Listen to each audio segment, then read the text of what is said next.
Long before Rome became an empire, it was nothing more than a small settlement surrounded by uncertainty and danger. It was located along the banks of the Tiber River, a place that seemed ordinary, yet would soon shape the course of human history. According to ancient legend, the city was founded in 753 BC by twin brothers named Romulus and Remus. Their story begins not with glory, but with survival. Abandoned as infants and raised by a wild animal, they grew up in a harsh world where strength meant everything. As they became older, the brothers decided to build a city of their own, but ambition quickly turned into conflict. Romulus killed Remus, and from that moment Rome was born through blood. This was not just the beginning of a city, it was the beginning of a pattern where power would often come at a cost. Romulus became the first king of Rome, and under his rule, the city began to grow. In its early years, Rome was surrounded by enemies. Other tribes and small kingdoms saw it as weak and easy to conquer, but Rome did not fall. Instead, it adapted, it learned, it fought back. Its people developed strong military discipline and a sense of unity that would later define the empire. Slowly, Rome expanded its influence, taking control of nearby lands and strengthening its position. But even in these early days, one thing became clear. Rome was not just building a city, it was building power, and that power would continue to grow, shaping a force that the world had never seen before. Rome did not remain a kingdom forever. Over time, its people began to question the power of their rulers. Kings became seen as dangerous, unpredictable, and sometimes cruel. Eventually, in 509 BC, the Roman people made a bold decision. They removed their king and created a new system of government known as a republic. In this new system, power was shared, leaders were chosen, and decisions were made through councils and assemblies. It was not perfect, but it was different. It gave people a sense of control and participation. Rome was no longer ruled by one man, it was now guided by laws and institutions. This change made Rome stronger. It allowed the city to grow in new ways. Its military expanded, its influence increased, and its system of governance became more organized. Rome began to conquer nearby territories, not just through force, but through strategy. It built alliances, established roads, and created systems that allowed it to manage its growing lands. But beneath this progress, there were tensions. Wealth and power were not shared equally. Some families became extremely powerful, while others struggled. Conflicts between social classes began to rise. And although Rome appeared strong on the outside, cracks were slowly forming within. As Rome continued to grow, it began to look beyond its immediate surroundings. It faced powerful rivals, including the city of Carthage. This led to a series of wars known as the Punic Wars. These conflicts were long, difficult, and brutal, but Rome did not give up. Through determination and strategy, it defeated its enemies and gained control over vast territories. With each victory, Rome became richer and more powerful. Its armies marched across continents. Its influence spread across Europe, North Africa, and parts of Asia. Trade increased, culture expanded, and Rome became the center of a growing world. But success brought new challenges. Managing such a large empire was not easy. Corruption began to appear, leaders competed for power, generals gained influence over armies, and loyalty shifted from the state to individuals. The system that once kept Rome stable was beginning to struggle under the weight of its own success. And then a new kind of leader began to emerge, not just a politician, but a man who would change Rome forever. Julius Caesar was not born into absolute power, but he was ambitious. He was intelligent, skilled, and determined. Through military success and political strategy, he gained influence and popularity. His victories in Gaul made him a hero to many and a threat to others. As his power grew, so did the fear of those around him. Many leaders in Rome began to worry that Caesar wanted more than influence. They feared he wanted total control. And they were right. Caesar crossed a line that no one before him had dared to cross. He marched his army into Rome itself. This act changed everything. It led to a civil war, and Caesar emerged victorious. He became the most powerful man in Rome. Eventually, he was declared dictator for life. But power comes with enemies.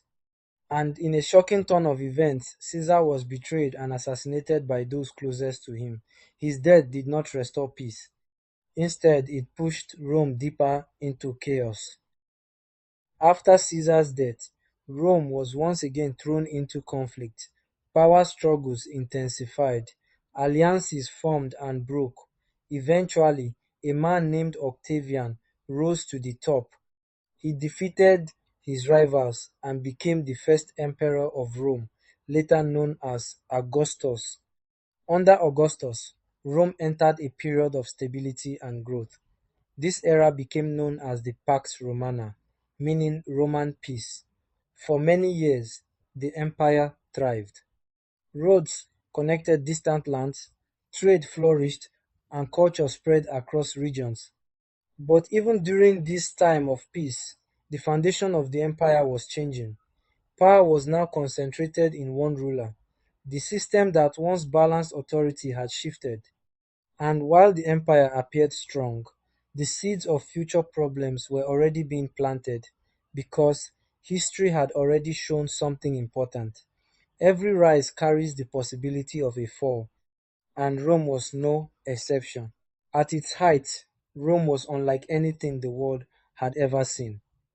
It stretched across vast lands, from the shores of Europe to the deserts of North Africa and deep into parts of Asia. Roads connected distant cities, armies protected borders, and trade flowed constantly. It seemed unstoppable, it seemed eternal. But beneath this greatness, problems were quietly growing. Life within the empire was not equal. While the rich lived in comfort, many others struggled to survive.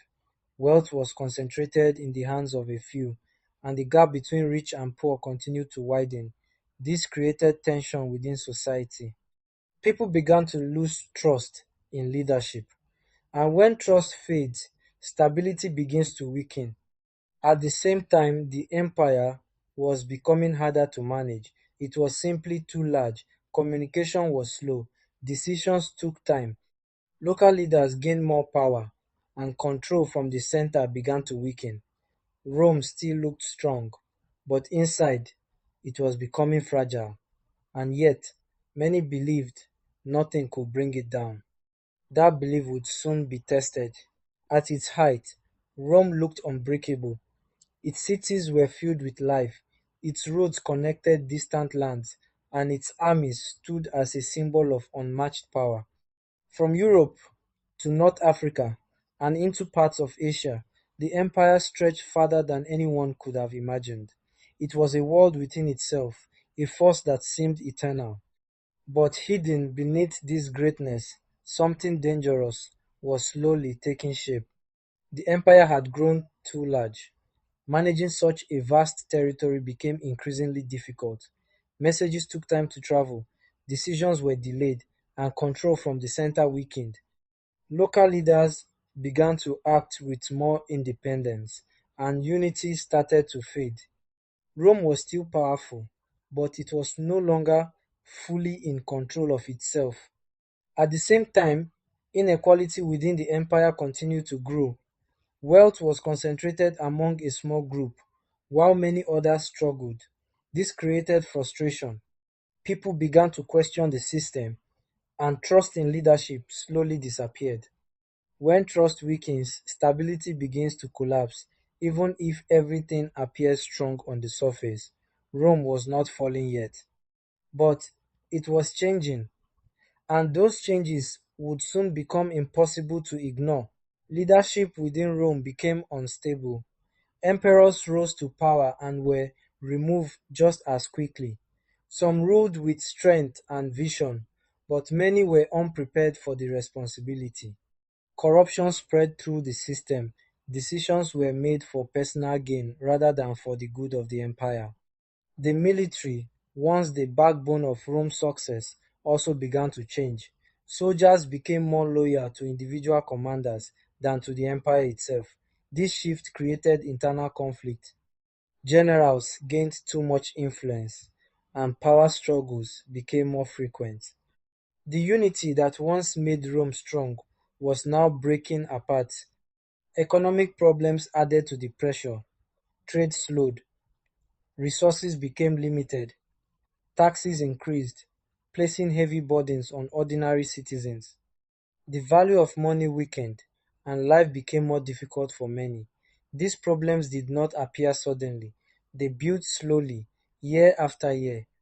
And while these issues grew, the empire still tried to maintain its image of strength.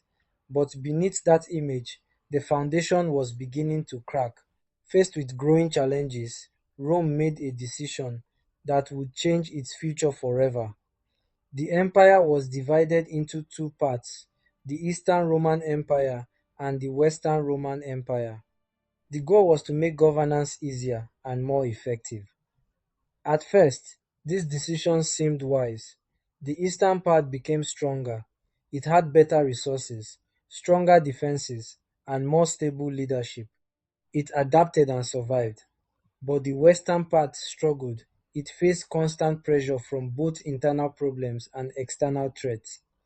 Groups from outside the empire began moving closer to Roman territory.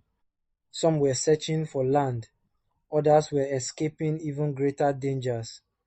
At first, Rome managed to control the situation, but as more groups arrived, the pressure increased.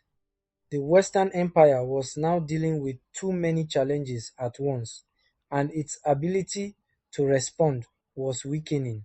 Over time, the Western Roman Empire could no longer hold itself together. Its armies were weaker, its leadership was unstable, and its economy was struggling. Cities that once thrived began to decline. Systems that once worked began to fail. In 476 AD, the final moment came. The last emperor of the Western Roman Empire was removed from power. This marked the official end of Roman rule in the West. But the fall was not sudden.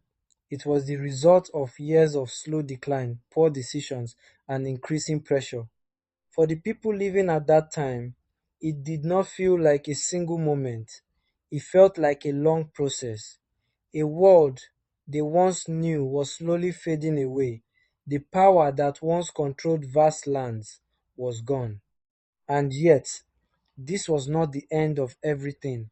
Even after the fall of the Western Empire, Rome did not disappear completely. Its influence continued.